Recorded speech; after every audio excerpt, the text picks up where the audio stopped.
ఈ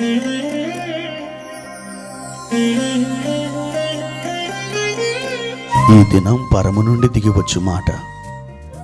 ఇది నీ జీవితానికి వెలుగుల బాట. నీ ఒడిలో ఉంచబడిన దీవెనల మూట, అద్భుతాల ఆనంద ఊట.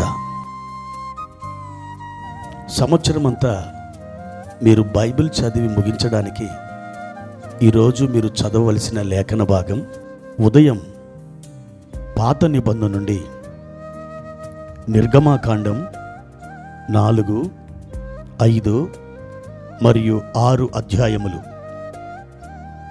సాయంత్రం క్రొత్త నిబంధన నుండి మత్తయి సువార్త 14వ అధ్యాయము 22 నుండి 36వ వచనం వరకు. ప్రియమైన దేవుని బిడ్డలారా, ఈ ప్రశస్తమైన సమయంలో మీకు ప్రభు యొక్క కృప, ఆయన యొక్క సమాధానం తోడైండునుగాక. ఎలా ఉన్నారు? రాత్రంతా చక్కగా నిద్రపోయి ఈ ఉదయకాలం పడక మీద నుండి లేచి ప్రభు సన్నిధికి వెళ్ళారా? ఆయన సన్నిధిలో మీరు ప్రార్థన చేశారా? ఆయన యొక్క మన్నా, పరలోకముడి దిగి వచ్చిన ఆత్మ సంబంధమైన ఆహారం, దేవుని వాక్యాన్ని మీరు చదువుకున్నారా? మీరు అలాగూ చేసినట్లయితే ఈ దినం ఒక ప్రశస్తమైన దినముగా మీ జీవితంలో ఉండబోతుంది. ప్రియమైన దేవుని బిడ్డలారా, ఈరోజు ప్రభువారు మనకు ఏర్పరిచిన వాక్య భాగాన్ని చదువుకుందాం. మత్తయి సువార్త 14వ అధ్యాయము 25వ వచనం. రాత్రి 4వ జామున ఆయన సముద్రం మీద నడుచుచు వారి యొద్దకు వచ్చెను. క్రీస్తునందు దేవుని బిడ్డలారా, మన జీవితం ఒక ప్రయాణం వంటిది. ఈ లోకంలో మనం ప్రయాణిస్తూ ఉన్నాం.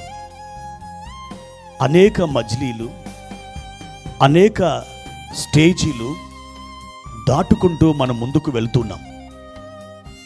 మన జీవితంలో వయసు పెరుగుతుంది, కానీ మన గమ్యం దగ్గర పడుతుంది.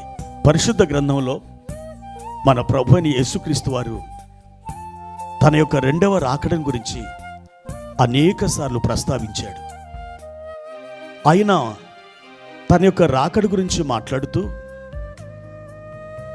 ఒక ఇంటి యజమానితో తను తాను పోల్చుకున్నాడు.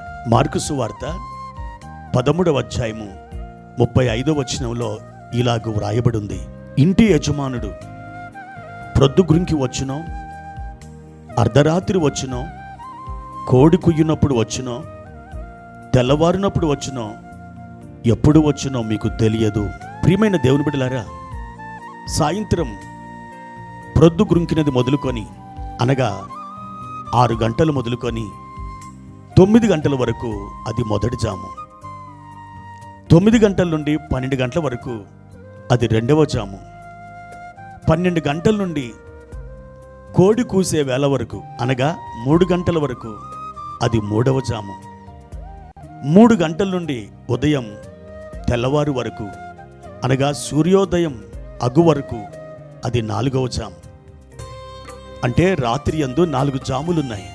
4వ జాము అనగా ఉదయం 3 గంటల నుండి 6 గంటల వరకు. గలిలయ సముద్రంలో గాలి ఎదురైనందున అద్దరికి వెళుతున్నటువంటి శిష్యులకి ఎంతో భయం, ఆందోళన కలిగింది. వాళ్ళ దోణి మునిగిపోతుందేమో అని వారు భావించి ఉంటారు.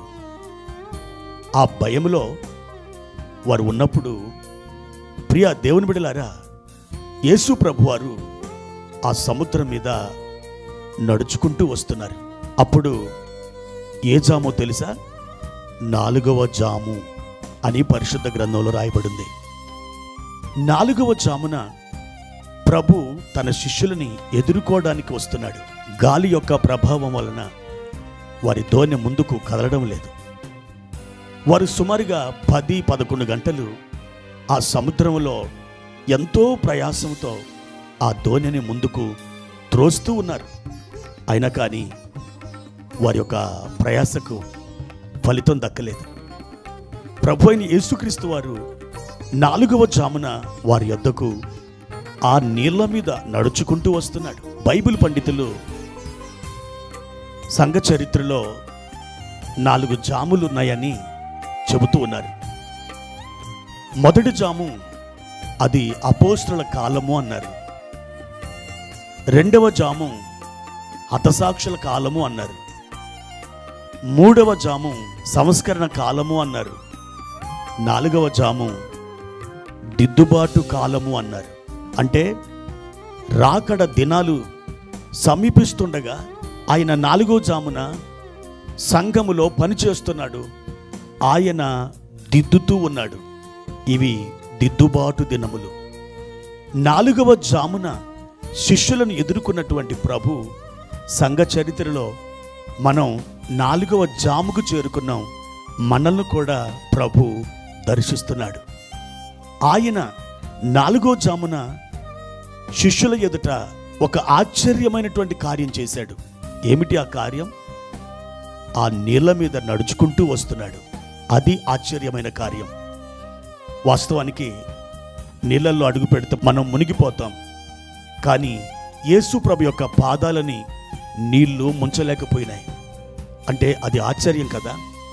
అలాగే ఈ దినాల్లో అనగా సంఘ చరిత్రలోని ఈ 4వ జామున ప్రభు మన దగ్గరికి నడుచుకుంటూ వస్తున్నాడు. ఆయన ఎన్నో ఆశ్చర్య కార్యాలు మన జీవితంలో జరిగించడానికి ఇష్టపడుతున్నాడు. ప్రియమైన దేవుని బిడ్డ, షడ్రక్, మేషక్, అబేద్నెగోలు అగ్నిగుండంలో పడవేయబడినప్పుడు మన ప్రభు కూడా 4వ వ్యక్తిగా ఆ అగ్నిగుండంలోకి దిగొచ్చాడు. ఈరోజు 4వ జామున వచ్చిన ప్రభు 4వ వ్యక్తిగా అగ్నిగుండంలోకి దిగొచ్చిన యేసయ్య అంత మాత్రమే కాదు, సంఘ చరిత్రలో 4వ జాము అనబడిన ఈ రాకడ దినాలలో నిన్ను నన్ను ఆయన దర్శిస్తున్నాడు. ఈరోజు ఆయన మిమ్మల్ని దర్శిస్తున్నాడని మీకు తెలుసా? ఆయన మీతో ఉన్నాడని మీరు ఎరుగుదురా? నా ప్రియమైన దేవుని బిడ్డలారా, ప్రభు తట్టు చూడండి. ఆయన ఇప్పటికే మిమ్మల్ని దర్శించి ఉన్నాడు. ఆయన మీ చేతులు పట్టుకొని ఉన్నాడు. ఆయన మిమ్మల్ని నడిపించడానికి ఇష్టపడుతున్నాడు. ఈ 4వ జామున ప్రభు నీతో ఉన్నారు. నీతో ఉన్నటువంటి ప్రభు అనేకమైన ఆశ్చర్య కార్యాలు నీ యందు జరిగించబోతున్నారు. ధైర్యం వహించి నిరీక్షణతో నీ ఆత్మీయ అడుగులను ముందుకే సాగనిమ్ము. ప్రభు నీకు తోడయుండి నిన్ను ఆశీర్వదించునుగాక. ప్రార్థన. ప్రియమైన తండ్రి, మీ ఘనమైన నామానికి వందనాలు. ఈ ఉదయకాల సమయంలో మీరు మమ్మల్ని దర్శిస్తున్నారు. గాలి ఎదురై మా తోనె ముందుకు కదలలేక ప్రభు చాలా తీవ్రమైనటువంటి యాతన పడుతున్న ఇటువంటి పరిస్థితుల్లో నీవు మా యొద్దకు ఆశ్చర్యకరుడవై నడుస్తూ వస్తున్నావు. మా నాయన, నీవు మమ్మలను మర్చిపోలేదు, నీవు మమ్మల్ని విడిచిపోలేదు. ఈ దినం ఆశ్చర్యమైన మీ కార్యం జరిగించి ఘనత, మహిమ, ప్రభావాలు పొందుకొనుమని యేసుక్రీస్తు పేరిట ఈ ప్రార్థన అడిగి వేడుకుంటున్నాను తండ్రి. ఆమేన్.